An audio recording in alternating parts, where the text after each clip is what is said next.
High guys, ਮੈਂ ਹਾਂ ਤੁਹਾਡੇ ਨਾਲ ਆਰਜੇ ਸਹਿਜ। ਤੁਸੀਂ ਸੁਣ ਰਹੇ ਰੇਡੀਓ ਪੰਜਾਬ 90.0। ਸ਼ੋਅ ਦਾ ਨਾਮ ਹੈ ਯਾਦਾਂ ਦਾ ਕਲਾਸਰੂਮ, ਜਿੱਥੇ ਮੈਂ ਤੁਹਾਨੂੰ ਮਿਲਾਉਂਦੀ ਹਾਂ ਸੀਯੂ ਦੇ ਬਹੁਤ ਸਾਰੇ ਲਿਊਮੀਨਾਈਜ਼ ਨਾਲ। ਆਪਾਂ ਗੱਲ ਕਰਦੇ ਹਾਂ ਉਹਨਾਂ ਦੀ ਜਰਨੀ ਬਾਰੇ, ਉਹਨਾਂ ਦੀ ਸੀਯੂ ਨਾਲ ਜੁੜੀਆਂ ਯਾਦਾਂ ਬਾਰੇ, ਅਤੇ ਆਪਾਂ ਜਾਣਦੇ ਹਾਂ ਉਹਨਾਂ ਬਾਰੇ, ਉਹਨਾਂ ਦੇ ਵਿਚਾਰਾਂ ਬਾਰੇ। ਸੋ ਅੱਜ ਸਾਡੇ ਨਾਲ ਜੁੜੇ ਨੇ ਅਨਿਰੁੱਧ, ਦੇਵਯਾਨੀ ਅਤੇ ਸ਼ਗੁਨ। ਪਹਿਲਾਂ ਤਾਂ ਬਹੁਤ ਬਹੁਤ ਵੈਲਕਮ ਹੈ ਜੀ ਤੁਹਾਡਾ ਸਾਰਿਆਂ ਦਾ ਸਾਡੇ ਸ਼ੋਅ 'ਤੇ। ਧੰਨਵਾਦ। Thank you. ਸੋ ਅੱਜ ਤੁਸੀਂ ਜਿਵੇਂ ਦੱਸਿਆ ਕਿ UITTR ਡਿਪਾਰਟਮੈਂਟ ਤੋਂ ਤੁਸੀਂ ਬਿਲੋਂਗ ਕਰਦੇ ਹੋ। 2020 ਤੋਂ ਲੈ ਕੇ 2024 ਵਾਲਾ ਤੁਹਾਡਾ ਬੈਚ ਸੀ। ਸੋ 2 ਸਾਲ ਬਾਅਦ ਆਲਮੋਸਟ ਯੂਨੀਵਰਸਿਟੀ ਆਏ ਹੋ, ਚੰਡੀਗੜ੍ਹ ਯੂਨੀਵਰਸਿਟੀ। ਪਹਿਲਾਂ ਤਾਂ ਦੱਸੋ ਕਿ ਆ ਕੇ ਕਿਵੇਂ ਲੱਗ ਰਿਹਾ? ਉਹ ਸਾਰੀਆਂ ਜਿਹੜੀਆਂ ਯਾਦਾਂ ਨੇ ਉਹ ਤਾਜ਼ੀਆਂ ਹੋ ਰਹੀਆਂ ਨੇ? हाँ जी, लाइक आके ऐसा लग रहा है हमने कभी यहाँ से छोड़ा ही नहीं है, लिंक वो टूटा ही नहीं है, बिकॉज सब कुछ सेम है अभी भी। एंड हमें अभी भी आकर स्टूडेंट्स वाली ही फीलिंग आती है। ਬਿਲਕੁਲ ਉਹੀ ਵਾਈਬ ਹੈ ਜੀ। ਆਪਣੇ ਫਾਊਂਟੇਨ ਵਾਲਾ ਹੋ ਗਿਆ, ਬਲੋਕ ਹੋ ਗਿਆ।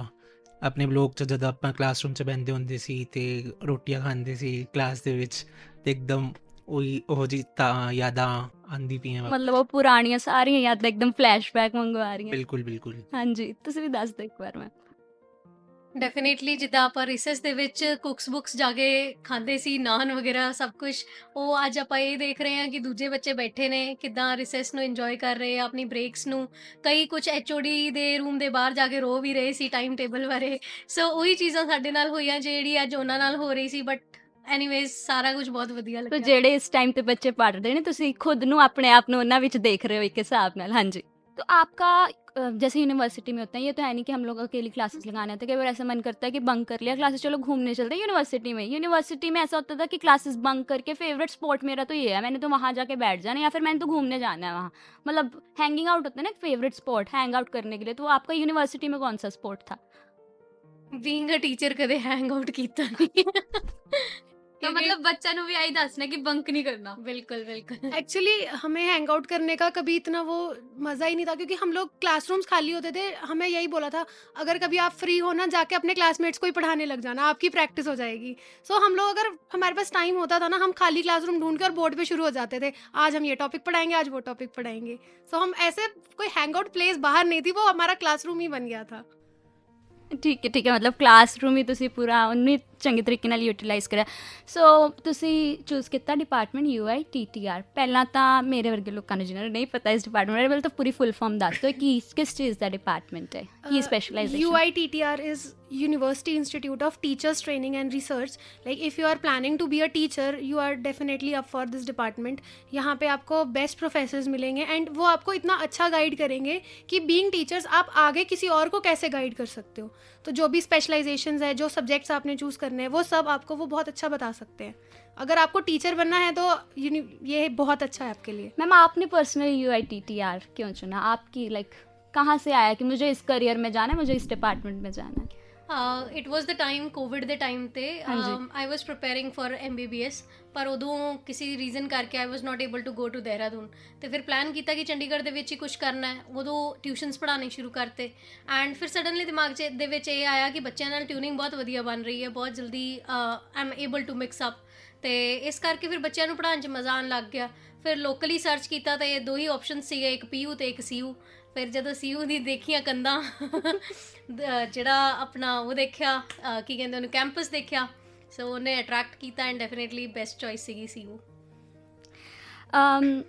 आपको क्या लगता है कि कॉलेज का कितना रोल है आपकी जो करियर की जर्नी में है? कॉलेज, यूनिवर्सिटी, चंडीगढ़ यूनिवर्सिटी का, उसका क्या रोल है?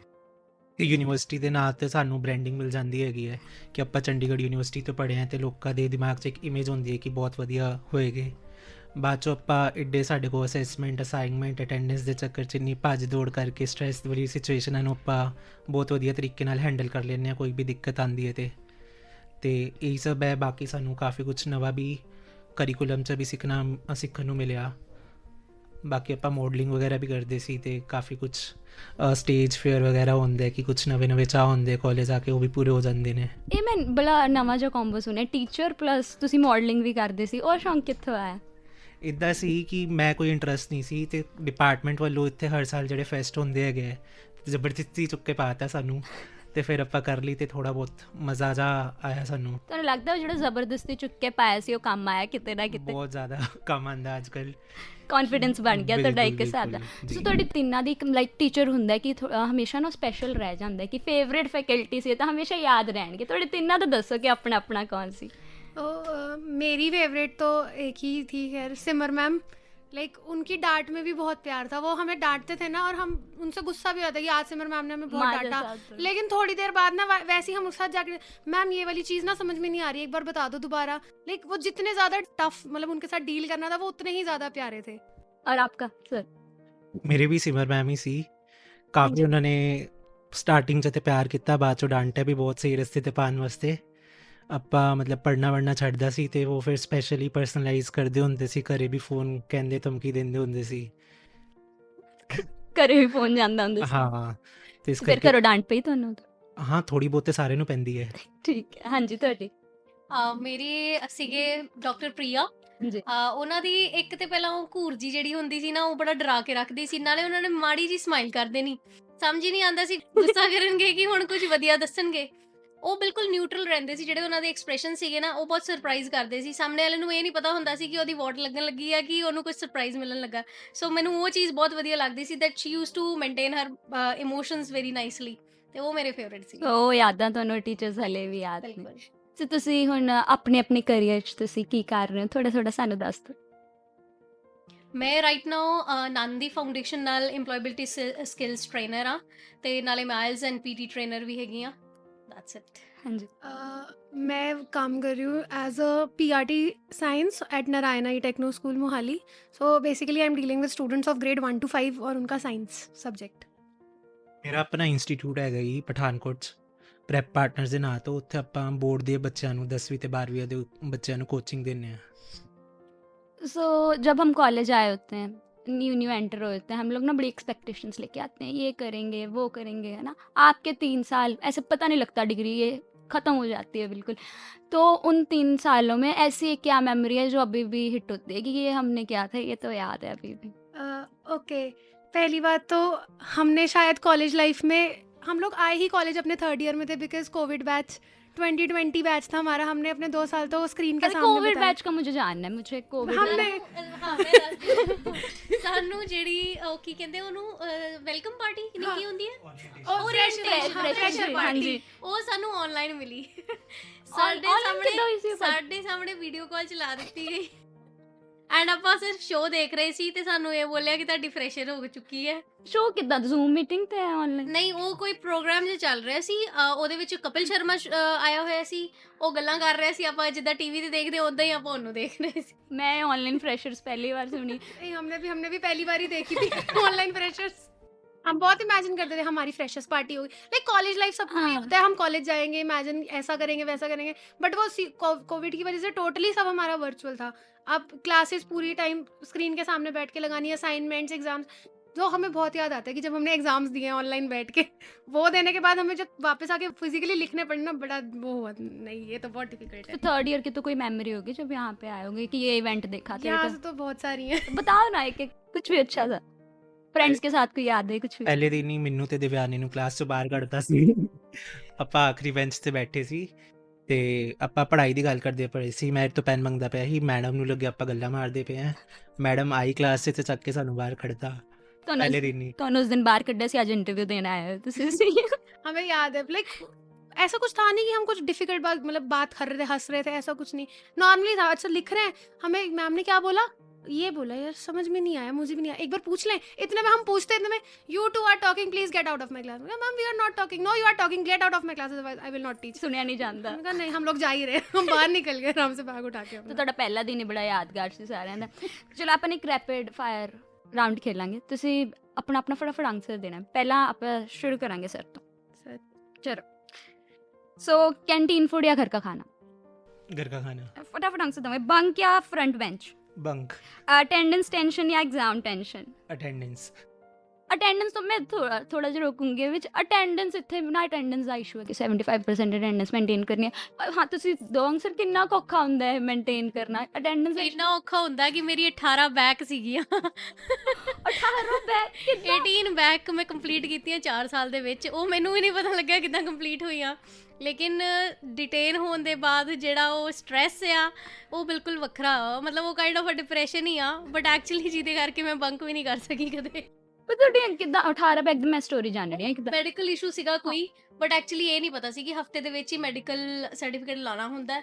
ਉਸ ਤੋਂ ਬਾਅਦ ਜਦੋਂ ਮਹੀਨੇ ਬਾਅਦ ਆਏ ਤੇ ਕਿਸੇ ਨੇ ਸਾਨੂੰ ਪੁੱਛਿਆ ਹੀ ਨਹੀਂ ਤੁਹਾਡੇ ਨਾਲ ਵੀ ਸੇਮ ਕੁਐਸਚਨ ਹੈ ਸੋ ਬੰਕ ਜਾਂ ਫਰੰਟ बेंच अगर प्रिंस सर की क्लास है तो फर्स्ट बेंच वरना बंक अटेंडेंस टेंशन या एग्जाम टेंशन एग्ज़ाम ओके अब की लाइफ या जो सीईओ वाली लाइफ तब थी सीयू वाली लाइफ याद ज़रूर आती है बट हाँ अभी आई एम डूइंग गुड हाँ करियर वाइज अच्छा चल रहा है आपका सो एक एक गलती बताओ कि ये तब करा था ये शायद नहीं करना चाहिए था अपनी कॉलेज लाइफ है ये कर लेते हम सीख लेते तो ज़्यादा अच्छा रहता ਬੰਕ ਮਾਰੋ ਜਿੰਨੇ ਹੋ Enjoy. ਸਕਦੇ ਅਟੈਂਡੈਂਸ ਮੇਨਟੇਨ ਕਰੋ ਲੇਕਿਨ ਬੰਕ ਮਾਰਨੇ ਬਹੁਤ ਜ਼ਰੂਰੀ ਆ ਉਹ ਵੀ ਸਾਨੂੰ ਸੋਸ਼ਲਾਈਜ਼ ਕਰਨ ਦਾ ਬਹੁਤ ਵਧੀਆ ਤਰੀਕਾ ਹੁੰਦਾ ਕਿ ਆਪਾਂ ਸੋਸ਼ਲਾਈਜ਼ ਕਰ ਸਕਦੇ ਆ ਕਿਸੇ ਨਾਲ ਵੀ ਫਾਊਂਟੇਨ ਤੇ ਬਹਿ ਕੇ ਗੱਲਾਂ ਗੁੱਲਾਂ ਮਾਰ ਸਕਦੇ ਆ ਅਨਨੋਨ ਪਰਸਨ ਨਾਲ ਵੀ ਜਿਹੜਾ ਹੁਣ ਨਹੀਂ ਹੋ ਸਕਦਾ बंक करने का ना एक मतलब बहुत अच्छा वो है यहाँ पे देखो अटेंडेंस का मेंटेनेंस तो है वो तो करनी पड़ेगी बट उसका एक चीज़ ये है दैट आप स्टार्टिंग ऑफ द सेशन अपनी अटेंडेंस पूरी कर लो 100% मेंटेन करके रखो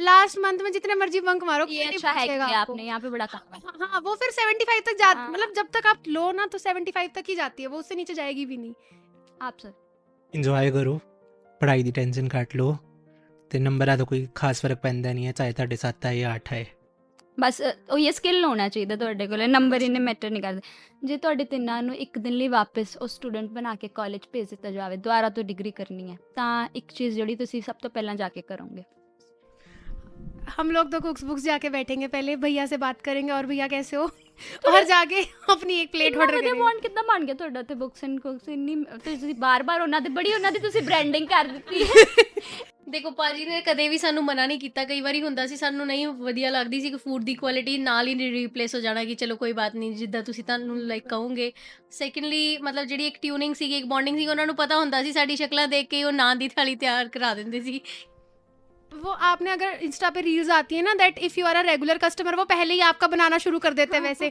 हमारे साथ वैसे था हम दूर से डोर से चलते हुए आते भैया हमें ऐसे देख रहे थे भैया पहले ही बोल देते एक नान वाली थाली तैयार कर दो आ रही ਤੁਹਾਡੀਆਂ ਤਾਂ ਮੈਨੂੰ ਲੱਗਦਾ ਕਿ ਜ਼ਿਆਦਾ ਮੈਮਰੀਜ਼ ਤੁਹਾਡੀਆਂ ਉੱਥੇ ਹੀ ਜੁੜੀਆਂ ਨੇ ਤਾਂ ਕਲਾਸ ਤੋਂ ਜ਼ਿਆਦਾ ਤੁਸੀਂ ਉਹਨਾਂ ਦੀ ਬ੍ਰਾਂਡਿੰਗ ਕਰ ਦਿੱਤੀ नहीं हम वो एक्चुअली हमारे डिपार्टमेंट के नीचे होता था ग्राउंड फ्लोर हाँ पे जी। और हमें पता था कि अभी नेक्स्ट क्लास के लिए भागना है तो कितना ही दूर चले जाते ये बेस्ट जगह थी बेस्ट आराम से बैठ के खाओ और इन्जॉय भी करो हमने वहाँ बहुत इन्जॉय किया आराम से बैठ के ਜਿਹੜੇ ਸਟੂਡੈਂਟਸ ਜਿਹੜੇ ਹੁਣ UITTR ਡਿਪਾਰਟਮੈਂਟ 'ਚ ਨੇ ਆਪਣਾ ਕਰੀਅਰ ਇਹੀ ਫੀਲਡ 'ਚ ਬਣਾਉਣਾ ਚਾਹੁੰਦੇ ਨੇ ਉਹਨਾਂ ਨੂੰ ਕੀ ਇੱਕ ਸੁਜੈਸ਼ਨ ਦੇਣਾ ਚਾਹੋਗੇ ਕਿ ਇਹ ਤੁਹਾਨੂੰ ਹੁਣੀ ਤੋਂ ਸਟਾर्ट ਕਰ ਲੈਣਾ ਚਾਹੀਦਾ ਕਿ ਤਾਂ ਕਿ ਅੱਗੇ ਜਾ ਕੇ ਤੁਹਾਨੂੰ ਔਖਾ ਨਾ ਹੋ सजेशन यही होगा कि अपने प्रोफेसर्स की सुनो वो तुम्हें कहते हैं अगर रिसर्च करने को कहते हैं तो प्लीज़ रिसर्च करो तुम्हारे बहुत काम आएगी बस रिसर्च पे अपना फोकस करो पूरा स्टडी तो हो ही जाती है मैनेज बट एक वही पॉइंट है जो आगे चल के बेनिफिशियल होगा तुम्हारे लिए ਮੇਰਾ ਸੁਜੈਸ਼ਨ ਸਾਰਿਆਂ ਨੂੰ ਇਹੀ ਆ being an EMPLOYABILITY skills trainer ਮੈਂ ਇਹੀ ਕਹੂੰਗੀ ਕਿ ਸਕਿੱਲਸ ਤੇ ਕੰਮ ਕਰੋ ਕਿਉਂਕਿ ਕੁਆਲੀਫਿਕੇਸ਼ਨ ਤੁਹਾਨੂੰ ਡੋਰ ਜ਼ਰੂਰ ਦਿਖਾ ਦਿੰਦੀ ਹੈ ਡੋਰ ਤੋਂ ਐਂਟਰੀ ਕਰਾ ਦਿੰਦੀ ਹੈ ਬਟ ਸਿਲੈਕਸ਼ਨ ਸਕਿੱਲਸ ਦੇ ਬੇਸਿਸ ਤੇ ਹੀ ਹੁੰਦਾ ਹੈ ਇੰਟੈਲੀਜੈਂਟ ਸਾਰੇ ਨੇ ਸਬਜੈਕਟ ਨੌਲੇਜ ਸਾਰਿਆਂ ਨੂੰ ਹੁੰਦੀ ਹੈ ਸਾਡੇ ਤੋਂ ਜ਼ਿਆਦਾ ਵੀ ਹੁੰਦੀ ਹੈ ਬਟ ਐਕਚੁਅਲੀ ਜਦੋਂ ਤੁਹਾਨੂੰ ਰਿਪਰੈਜ਼ੈਂਟ ਕਰਨਾ ਆ ਜਾਏਗਾ ਆਪਣੇ ਆਪ ਨੂੰ ਐਕਸਪ੍ਰੈਸ ਕਰਨਾ ਆ ਜਾਏਗਾ that's the best thing you have ਤੁਸੀਂ ਆਪਣਾ ਖੁਦ ਦਾ ਹਲੇ ਪੜ੍ਹਾਉਣਾ ਸਟਾਰਟ ਕਰ ਸਕਦੇ ਹੋ YouTube Instagram ਤੇ ਆਪਣੀ ਅੱਜਕੱਲ ਬ੍ਰਾਂਡਿੰਗ ਕਰਨੀ ਬਹੁਤ ਜ਼ਰੂਰੀ ਹੈਗੀ ਹੈ ਤੇ ਆਪਣਾ ਟੈਲੀਗ੍ਰਾਮ ਕੰਟੈਂਟ ਵਗੈਰਾ ਬਣਾਉਣਾ ਸਟਾਰਟ ਕਰਨਾ ਬਹੁਤ ਜ਼ਰੂਰੀ ਹੈਗਾ ਪਹਿਲੇ ਤੋਂ ਡੇਟ 'ਤੇ ਅੱਜ ਦਾ ਟਾਈਮ ਬਹੁਤ ਹੀ ਐਡਵਾਂਸ ਚੱਲਦਾ ਪਿਆ ਹੈਗਾ ਕਿਤੇ ਵੀ ਤੁਸੀਂ ਫਰੈਸ਼ਰ ਵੀ ਜਾਂਦੇ ਹੋ ਤਾਂ ਪੁੱਛਦੇ ਹੈਗੇ ਕਿ ਤੁਹਾਡੇ ਕੋਲ ਕੀ ਐਕਸਪੀਰੀਅੰਸ ਹੈ ਕੀ ਤੁਹਾਡੀ ਬ੍ਰਾਂਡਿੰਗ ਹੈਗੀ ਹੈ ਤੇ ਇਹ ਮੈਂ ਕਹਾਂਗੀ ਕਿ ਹਲੇ ਤੋਂ ਆਪਣੇ ਕੰਮ 'ਤੇ ਵਰਕ ਕਰਨਾ ਸਟਾਰਟ ਕਰ ਦਿਓ ਸੋ ਸੋਸ਼ਲ ਮੀਡੀਆ ਦਾ ਦੌਰ ਹੈ ਤਾਂ ਆਪਣੀ ਪਰਸਨਲ ਬ੍ਰਾਂਡਿੰਗ ਕਰਨੀ ਤੁਹਾਡੀ ਬਹੁਤ ਜ਼ਰੂਰੀ ਹੈ ਜੇ ਤੁਹਾਡੀ ਕਾਲਜ ਲਾਈਫ ਇੱਕ ਮੂਵੀ ਹੁੰਦੀ ਉਹਦਾ ਟਾਈਟਲ ਕੀ ਹੁੰਦਾ ਤੁਹਾਡੀ ਆਪਣੀ ਕਾਲਜ ਲਾਈਫ ਦਾ ਇੱਕ ਟਾਈਟਲ ਸੋਚੋ ਉਹਦੀ ਅੱਜ ਕਿਸੇ ਵੀ ਮੂਵੀ ਦਾ ਟਾਈਟਲ ਯਾਦ ਆਉਂਦਾ ਹੋਵੇ ਮੇਰੀ ਤਾਂ ਉਵੇਂ ਦੀ ਸੀ ਜੇ ਤੁਹਾਡੀ ਕਾਲਜ ਲਾਈਫ ਇੱਕ ਮੂਵੀ ਹੁੰਦੀ ਉਹਦਾ ਟਾਈਟਲ ਕੀ ਹੁੰਦਾ लाइक छिछोरे मूवी जो थी, मुझे तो वही याद आती है, बिकॉज हमें यहाँ वही वैरायटी ऑफ पीपल मिलते हैं और हम लोग उन्हें ना वही वैरायटी ऑफ नेम्स दे देते हैं, हम उन्हें फिर उन्हीं नामों से पहचानते हैं कि वो ऐसे ही है। वो रख हाँ। देते हैं हम लोग ना। हाँ, अब मतलब मेरा नाम देवयानी है, but my whole class knows me as Devi, या फिर वो करली बालों वाली लड़की। मुझे बस 2 ही नामों से पता है लोगों को, ये मैं हूँ, तो मुझे वही याद आती है।